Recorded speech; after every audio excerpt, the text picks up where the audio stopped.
Flight expert এটা হলো একটা অনলাইন পোর্টাল। আমরা অধিকাংশ অনেক এজেন্সি অনলাইন পোর্টাল থেকে আমরা সাধারণত টিকিটগুলো ইস্যু করি। আগে আমরা ক্যাশ টাকা তাদের অ্যাকাউন্টে ঢুকাই, ক্রেডিট ঢুকে তারপর তাদের কাছে আমরা টিকিটটা ইস্যু করি। তো এয়ারলাইন্স থেকে বিশেষ করে আমরা জিডিএস থেকে যে টিকিটটা ইস্যু করি তাদের কাছে ফেসিলিটিসটা একটু ভিন্ন বা একটু কমে পাওয়া যায়, আসলে পার্সেন্টেজটা একটু বেশি পাওয়া যায়। এই কারণে আমরা মূলত তাদের কাছে টিকিটটা ইস্যু করা, এবং এটার বেনিফিটে শুধুমাত্র আমরা নিচ্ছি তা না, এটার বেনিফিটে কিন্তু প্যাসেঞ্জারও নিচ্ছে। কারণ আমরা যখন একটা টিকিট 1000 টাকা কমে করতে পারি, আমরা প্যাসেঞ্জার থেকে আবার 1000 টাকা কম নিচ্ছি।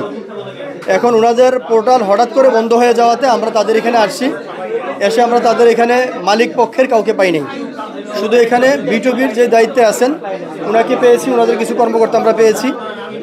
আমরা মতিঝিল থানাতে গিয়েছিলাম, আমাদের প্রতিনিধি 5-7 জন ছিল, ওনাদের বিটুবির যে দায়িত্বে আছেন উনি ছিল এবং তাদের অফিস কলিগরা ছিল।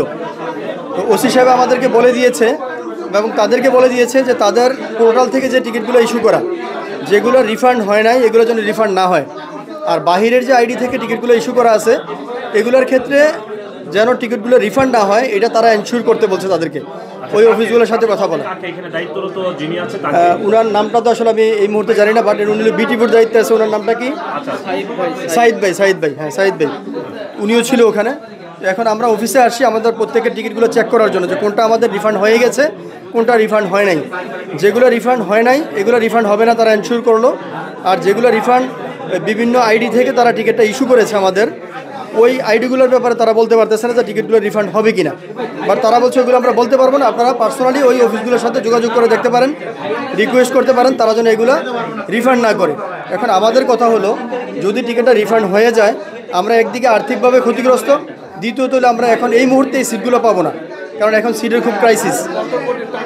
এখন আমি ব্যক্তিগতভাবে আমার 30 লক্ষ টাকা এখানে টিকিট আটকে আছে, তার মধ্যে কিছু হয়তো ফ্লাই করতে পারবে, কিছু ফ্লাই করতে পারবে না। এখন আমরা যেগুলো বিভিন্ন আইডি থেকে টিকিটগুলো ইস্যু করে আমরা তাদের সাথে কথা বলবো, কথা বলে দেখবো যে এই টিকিটগুলো ক্যান্সেল না করে আমরা আর্থিক টাকা মানে আর্থিকভাবে ক্ষতিগ্রস্ত হওয়ার পরও যেন প্যাসেঞ্জারগুলো ট্রাভেল করতে পারে, এই বিষয়টা নিয়ে আমরা কথা বলতেছি আর কি। তো তারা এখন যারা আছে তারা হেল্পফুল, তারা চেষ্টা করতেছে আমাদেরকে বিভিন্ন তথ্য প্রদানের জন্য।